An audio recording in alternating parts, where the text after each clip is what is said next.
Você sabia que o medo pode ser uma legalidade, uma brecha para o inimigo acessar a nossa vida, a nossa mente, a nossa casa? Olha só o que a palavra diz, irmãos, aqui em Jó 3, 25 ao 26. Jó vai dizer: porque aquilo que eu temia me sobreveio, o que eu receava me aconteceu. Nós vemos, irmãos, que Jó, ele era um homem reto, Jó era um homem justo, Jó andava em retidão e obediência, irmãos. Jó sacrificava.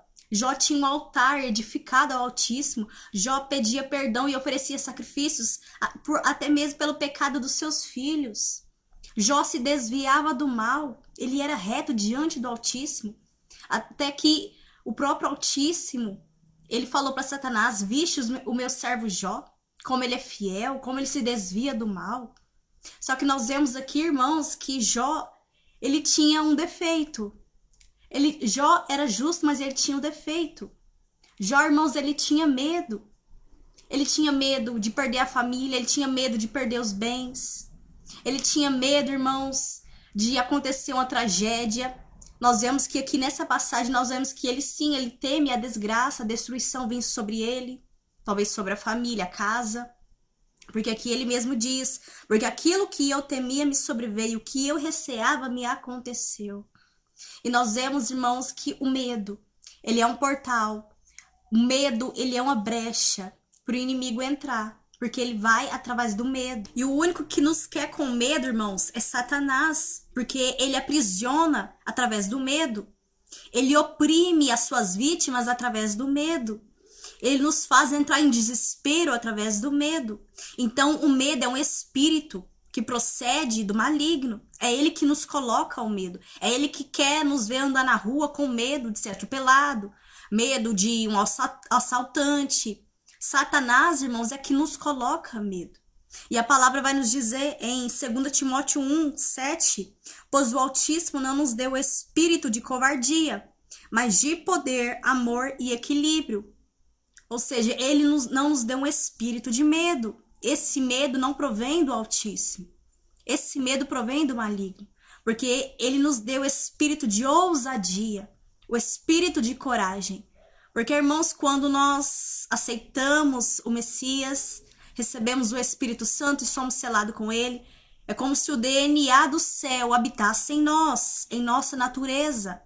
Então nós fazemos parte do céu. Pode reparar que tem pessoas que ela tá bem, ela tá saudável, aparentemente ela tá bem, ela tá bonita, ela tá gordinha, ela tá comendo bem, se alimentando, mas quando ela vai no médico e o médico ali passa um diagnóstico, ao contrário, negativo, talvez de alguma doença, aquela pessoa ela começa a decair, aquela pessoa ela começa, irmãos, a entrar naquela atmosfera de morte, naquela atmosfera de medo, e ali Satanás aprisiona a mente daquela pessoa com medo. E aonde, irmãos, depois que aquela pessoa descobre aquela doença, ela entra num estado muito grave de medo e ela acaba ficando mal. Mas antes ela estava bem, mas depois que ela descobre ela tá mal. E ele é rápido.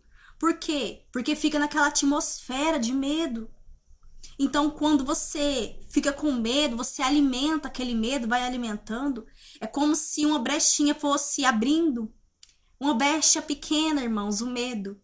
Mas quando você fica naquela atmosfera, com medo de tudo, com medo da enfermidade, você aceita o diagnóstico do homem, né? Porque nós sabemos que a última palavra não vem do homem, não vem do médico, mas sim do nosso Criador, aquele que opera maravilhas, aquele que faz sinais, aquele que curou no passado, aquele que ainda continua curando. Ele é fiel para curar, para libertar, para transformar.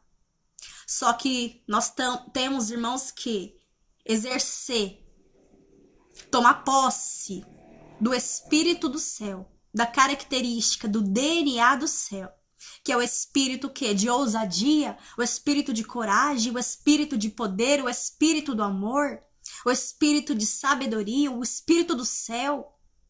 Nós temos que tomar posse, irmãos, das bênçãos espirituais, porque o apóstolo Paulo fala em Efésios que o nosso Criador nos abençoou com ricas bênçãos espirituais. Mas essas bênçãos, irmãos, nós tomamos posse delas quando nós nos posicionamos quando nós exercemos e se posiciona da maneira certa, com fé, com ousadia, com coragem, confiando que sim, vai dar certo, mesmo que o diagnóstico do homem fale ao contrário, mesmo que aos seus olhos a circunstância, o ambiente esteja um caos, uma destruição, assim como os muros de Jerusalém, quando Neemias vê aqueles muros, ele chora, ele se lamenta, mas ele decide confiar no Altíssimo, daquele que fortalecia as mãos dele, e ele se posiciona a reconstruir, e ele reconstrói aqueles muros, irmãos. Mesmo com levante, mesmo com as barreiras, com a dificuldade, mesmo com a oposição de Sanbalat e Tobias, mas ele se posiciona, que ele tomou posse do espírito de ousadia, ele foi ousado. Neemias foi ousado, irmãos. Ele tomou posse do espírito de ousadia, de coragem, de força. E o Eterno fortaleceu as mãos dele na peleja, na obra, para ele não parar, para ele não desistir e não dar ouvidos à oposição. Talvez, irmãos, essa oposição seja um médico. Talvez essa oposição, irmãos, seja no trabalho, seja em casa, na rua. Seja qual for a oposição. Nós temos, irmãos, a força do céu. Nós temos, irmãos, a palavra do céu, a liberação do céu, para que o inimigo não venha, irmãos, ter acesso nas nossas emoções, no nosso sentimento, na nossa saúde. Mesmo que pareça, irmãos, ao contrário, que pareça difícil e sem solução. Joga para lá esse espírito do medo, tome posse do espírito de coragem, de ousadia. Não deixa o espírito do medo atingir a sua mente, o seu coração, porque nós vemos que o inimigo, irmãos, ele lança seta o tempo todo. Ele lança seta de medo, ele lança seta de enfermidade, ele lança seta de fúria, de raiva, de ira, de tristeza, de opressão, de suicídio. Mas nós, irmãos, escolhemos tomar posse do espírito de ousadia, de coragem, de fortaleza. Porque o nosso Criador, ele tem para derramar sobre nós. Só basta você pedir o espírito de coragem, de ousadia, o espírito de fortaleza, o espírito de sabedoria. Porque ele tem para nos entregar ricas bênçãos espirituais. Amém?